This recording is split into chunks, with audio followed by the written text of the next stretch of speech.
국회가 지금 해야 될 일이라고 생각합니다.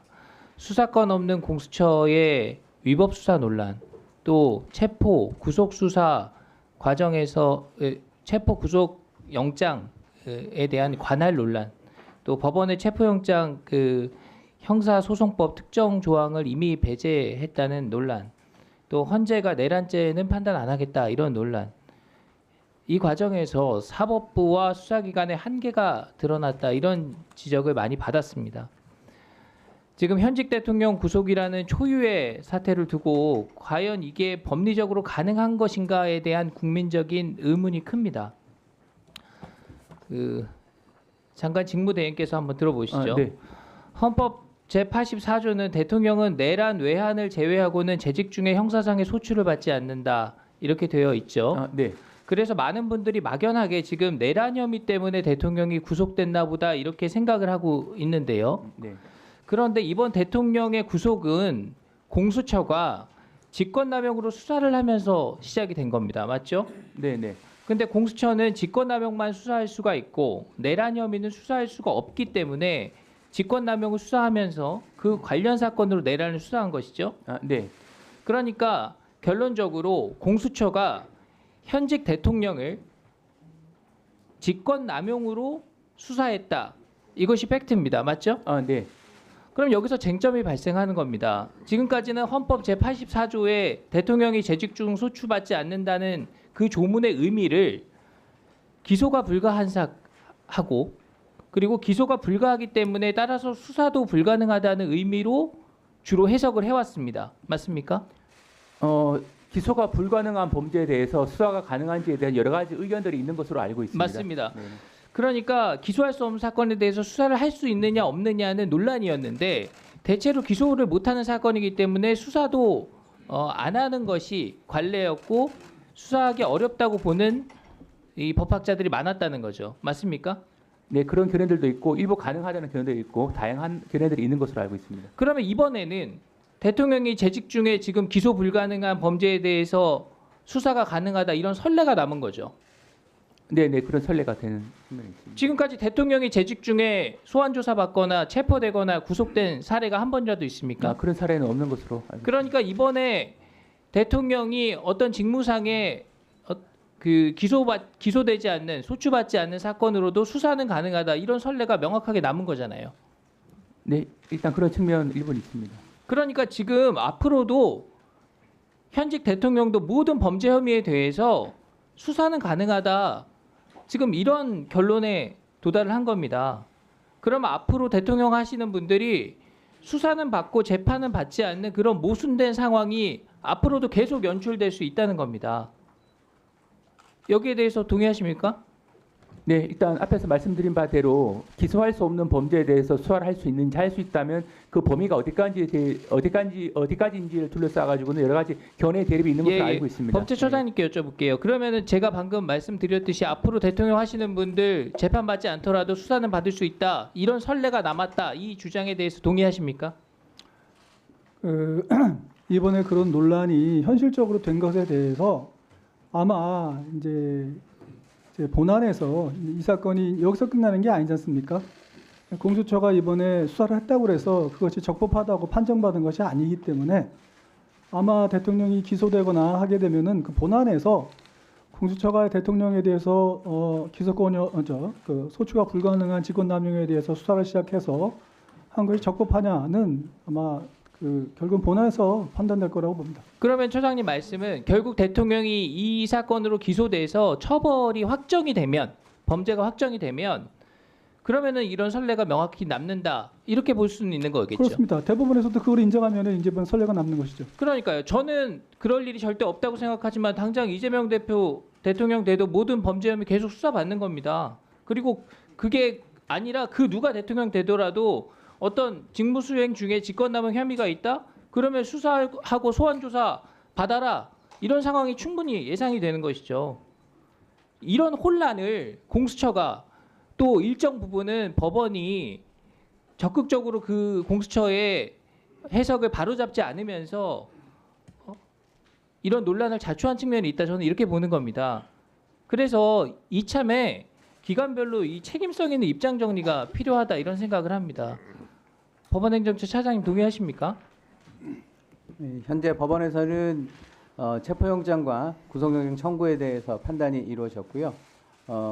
이후 뭐 기소 절차가 이루어지게 된다면 법원에서 여러 쟁점에 대해서 합리적인 판단을 할 것이라고 생각하고 있습니다. 지금 대통령에 대한 구속영장이 발부됐는데 발부 사유가 딱 15자예요. 피의자가 증거를 인멸할 우려가 있다. 여기에 대해서 법원이 좀 선명하게 이렇게 국민적 관심이 높고 이 현직 대통령이 구속되는 초유의 사태에 대해서 좀 상세한 설명이 필요하지 않냐 이런 의문을 갖고 있는 겁니다. 수사는 기본적으로 불구속 수사가 원칙이잖아요. 차장님 맞죠? 예, 그건 맞습니다. 예. 구속은 도주 우려 있거나 증거인멸 우려가 있을 때 이뤄지는 겁니다. 맞죠? 예, 맞습니다. 무죄 추정 원칙이 있기 때문에 범죄가 중대하다, 중대성만으로 영장 발부되는 것도 아닙니다. 그렇죠? 예, 정업적인 사정을 고려해서 판단했을 거라고 그렇습니다. 이재명 대표, 조국 전 대표 역시 불구속 수사 원칙에 따라서 구속되지 않았죠. 그래서 과연 뭐 이 법리 적용에 형평성이 있냐 이런 상식적인 의무를 가진 국민들이 많고 그거에 대해 법원에 또 수사기관에 어떤 불만들이 누적돼 있다 이런 부분입니다. 좀 고려해 주시기 바랍니다. 예, 알겠습니다. 네, 잘 들었습니다. 잠깐만 제가 깜빡했는데요. 그 교정본부장 잠깐 발언대로 나오세요.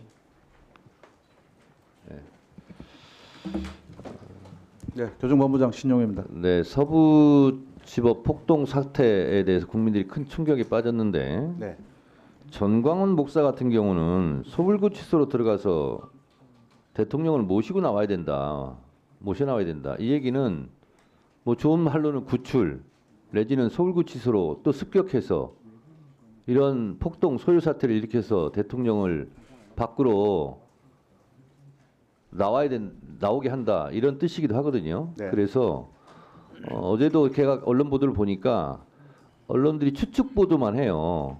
지금 윤석열 내란숙의 피의자의 수감 상태 이런 거에 대해서 혹시 보고할 게 있으면 이 자리에서 좀 하세요. 좀 안전 이런 부분까지. 네. 서울구치소는 지금 경찰하고 협조를 해서 외곽 경비를 철저히 하고 있고 경호처하고도 협력을 해가지고 경호에도 문제가 없도록 지금 하고 있습니다. 그래서 언론에서 보도된 것처럼 뭐 혹시 서울구치소에서 뭐 대통령을 빼내자 이런 얘기가 있더라도 그럴 일은 없을 것으로 생각합니다. 네, 그 부분은 그렇게 말씀하셨고요. 지금 영장 대기할 때와 이제 영장이 떨어져서 구속이 된 상태 아닙니까? 네, 그렇습니다. 그러면 구인 대기실과 일반 사동으로 옮기지 않았겠어요? 네, 그거에 대해서 좀 보고해 주세요. 네, 그 어저께까지 그 경호처와 경호와 관련된 문제를 협의를 완료하고 구인 피의자 대기실에서 일반 수용동으로 이동을 완료했습니다. 이동을 완료했고 그다음에 일반 수용동에서 좀 하룻밤을 잘 보냈다는 보고를 받았습니다.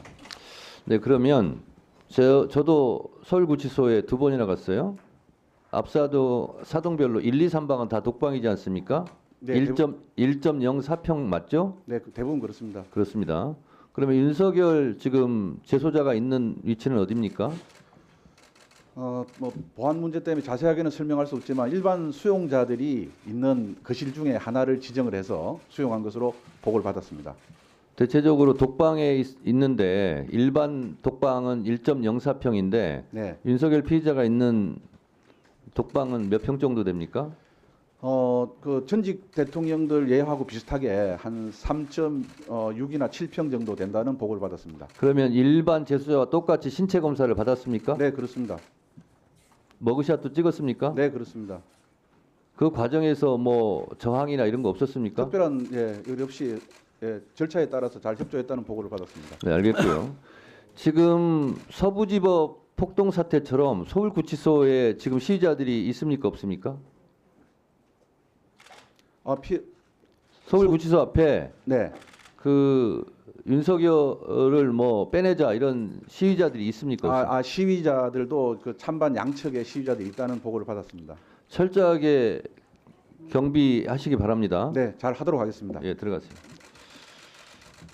자, 서영교 의원님 질의하세요.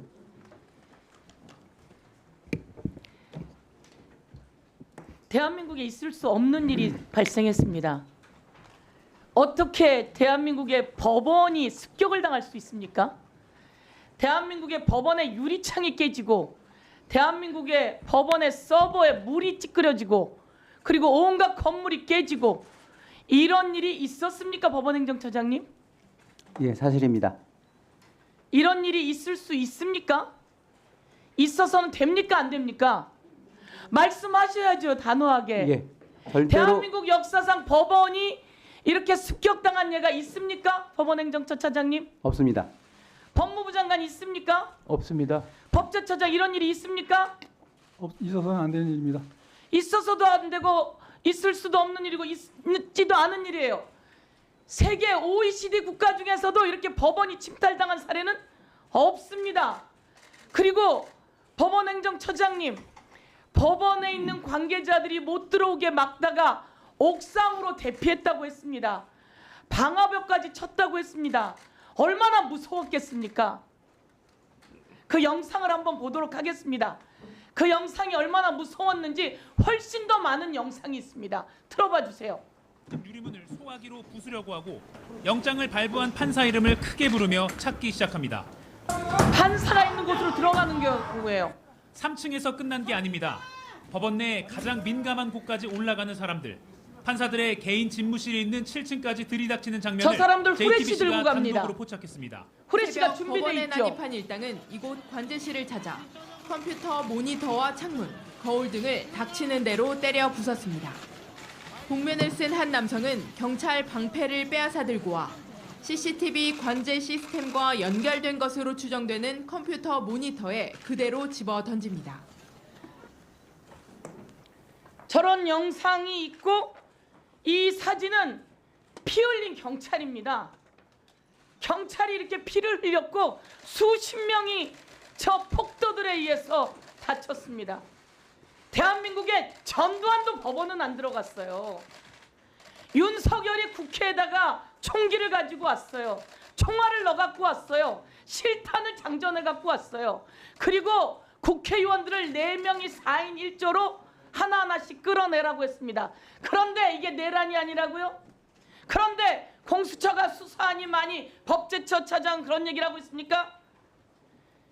검찰이 수사하고 경찰이 수사하고 공수처가 수사하고 법원이 모든 영장이 다 맞다고 발부해주고 윤석열은 11전 11패를 당했어요. 법꾸라지 윤석열이 법을 안다고 온갖 짓을 다 하고 구속영장 적부심까지 했는데 구속영장 적부심에서 윤석열이 패배를 당했어요. 거기 나와서 선동하는 거 아닙니까? 그리고 윤석열과 같은 패 정광훈이 들어가서 윤석열을 구해오자고 합니다. 이게 말이 됩니까? 저렇게 법원이 당할 때 법원에 있는 한 사람이라도 다쳤으면 어쩔 뻔했습니까? 이에 대해서 철저히 법적 처벌을 요구하시겠습니까? 예, 그리고 이들은 폭동입니다. 폭동. 맞습니까? 맞습니다. 폭동이고 이를 선동한 자가 있어요. 이를 선동한 자 윤상현. 법원의 담을 넘어가서 젊은이들이 체포당했어요. 곧 훈방 조치될 겁니다. 이 말을 들은 모든 사람이 무슨 일이 일어나겠습니까? 법원으로 가자. 그들을 구하자. 가서 습격하자. 차은경 잡자. 이 선동을 누가 하는 겁니까? 국민의힘 윤상현이 하고 있고 그리고 미국으로 갔어요. 이 윤상현 잡아서 처벌해야 합니다. 권성동 대표 경찰에게 책임이 있다고요? 도대체 이게 대한민국 여당의 원내대표가 할 소리입니까? 그리고 이때다 싶어서 이재명을 거들먹거려요? 아닌 건 아니고 틀린 건 틀렸다고 말해야 되는 거 아닙니까? 이게 아닌 건 아니고 틀린 건 틀렸다고 말하고 국민 앞에 사과해야 되는 거 아닙니까? 대한민국에 법원이 습격당한 적이 있어요? 자, 7층입니다. 7층에 판사들이 있는지 판사 집무실이 있는지 저도 몰라요. 판사 집무실이 있는 걸 알기가 쉽지 않습니다. 그리고 그 문을 깼어요. 그리고 차은경을 찾아 들어갔어요. 차은경 판사가 있었으면 무슨 일이 생겼겠습니까? 또 증거를 지우기 위해서 CCTV 관제실로 들어갔어요. 관제실 상황은 어떻습니까? 일단 CCTV는 방제실과 당직실 두 군데 비치가 되어 있는데요. 일단은 시위대가 가장 먼저 들어온 것이 당직실을 통해서 들어왔고요. 당직실을 점거하는 과정에 있어서 CCTV를 훼손하는 영상이 언론을 통해서 보도된 바 있습니다. 그리고 저희가 이 직후에 현장을 봤었을 때 CCTV가 손상이 됐고요. 현재 그것을 복원하기 위해서 절차를 진행을 하고 있습니다. 법무부 차관님, 네. 소화기로 문을 때려 부숩니다. 그리고 관제실을 들어가서 물을 붓고 증거를 인멸하려고 하는 사람들이 평범한 사람들이 욱해서 저지른 일이라고 생각하십니까? 일반적인 상황은 아닙니다. 그리고 일반적이지 않고 그 7층에 판사가 있는 곳에 그냥 핸드폰 후레쉬가 아니라 진짜 후레쉬를 들고 갑니다. 찾아갈 것을 준비했다. 전 이렇게 생각하는데 어떻게 보십니까? 네, 기본적으로 그 사건에 대해서는 대검에서도 이 사안은 이 법치주의와 사법체계 근간을 훼손하는 중대 범죄다. 그래서 철저하게 수사를 하겠다라고 지시를 한 것으로 알고 있고 이 사안의 엄중함을 고려해서 수사기관에서 사실관계 명확하게 규명할 것으로 생각하고 있습니다. 자, 나라의 국가기관을 강압에 의해서 전복 그 권능 행사를 불가능하게 하려는 거. 이건 법원의 권능 행사를 불가능하게 하려고 폭도들이 진압한 겁니다. 진입한 겁니다. 이것은 국헌문란에 해당되는데 그렇게까지 볼 수 있을까요? 저는 충분히 이 내용으로 본다면 그렇게 볼 수 있다고 봅니다. 그리고 우리 법무부 차관에게 묻겠습니다. 김성훈은 증거인멸의 우려가 있어요. 핸드폰도 갖고 가지 않았어요. 법제처장이 갔던 안가에 증거들을 다 인멸할 우려가 있어요. 그리고 다시 복귀하게 되면 경호관들을 억압할 가능성이 너무 높아요. 그리고 영장 집행을 가로막은 자입니다. 그런 자에게 체포영장, 구속영장을 다시 검사가 반려했다고 하는 것은 검찰 내에 있어서는 안 될 행위가 일어났다고 생각하고 이에 대해서 철저히 조사해 주기 바라겠습니다. 네, 담당 검사는 도주와 증거인멸 우려가 없고 재범 위험성이 높지 않다는 이유로 영장에 대해서 청구를 하지 않은 것으로 알고 있는데 사실관계는 한 번 더 확인해 보도록 하겠습니다. 자, 위원장으로서 한 말씀 드립니다. 오늘은 헌정사상 초유로 우리 법의 최고의 보루라는 사법부가 서울지방법원이 폭도들에 의해서 침탈당한 것을 규탄하고 또 발본색원하고 또 재발을 막자 하는 차원에서 열리는 현안질입니다. 따라서 이 폭동을 규탄하고 발본색원하고 재발 방지를 하자는 차원에서 의원님들의 질의가 이어질 것으로 보는데 이런 오늘의 현안 질의의 목적과 다르게 이거를 방해하는 것은 있어서는 안 될 일이다. 저는 그렇게 생각을 합니다. 그래서 가급적이면 이런 것은 여야가 저는 한 목소리를 내야 된다라고 봅니다. 그것이 다시는 이런 일이 일어나지 않을 것에 대한 저는 경고라고 생각합니다.